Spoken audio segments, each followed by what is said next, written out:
Hi, today we are talking about what to expect after you sell your nursery. So after completion. I mean, the standard answer shouldn't be freedom, holidays, not having to worry about the fact your apprentice felt slightly nauseous at 4 o'clock this morning and therefore won't be in for the rest of the week. Well, yeah, there is that, but there's other things to think about as well. So no transaction happens that this is completion and that's it, you're done. It's very rare that they say, yeah, you give me the keys and please then skip off into the sunset. There's always an element of handover.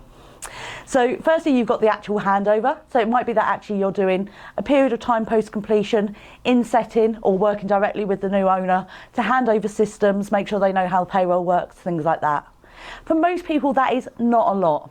You get some buyers who say, I want you to be available for the next 6 months. In reality, they're not going to need you for 6 months. You know, after a couple of weeks, they're going to go, no, do you know what? I've got this. I think we're okay. And then you're free to step back. But, you know, hang on the phone just in case. Just in case I have that key question that for some reason I can't answer. No one's going to be sitting there saying, well, no, I need you here 5 days a week for the next 6 months. That's not going to happen. So you've got that handover. You also got, you know, things like saying goodbye to staff, saying goodbye to parents. A sale doesn't happen in a vacuum. There's a lot that goes on. So the chances are is leading up to the sale and you and your buyer have been discussing how that's going to happen. It might be actually that, you know, for the next week you're going to hang around the setting and just to give you a chance to say goodbye to everyone you want to say goodbye to while you're getting that last bit of paperwork done. That's fine.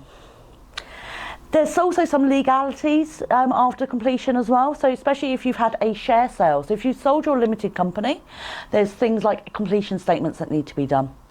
I cover that in a different video and go into a bit more depth, but this is essentially you working with your accountant to make sure that actually on the day of completion you have a clear idea as to where the business is at.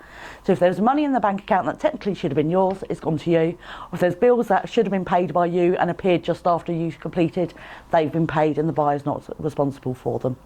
That's not massively time consuming, but it's something you want to get wrapped up as quickly as possible, because to be honest, that is the last bit. I mean, apart from paying the tax man, but that's your problem.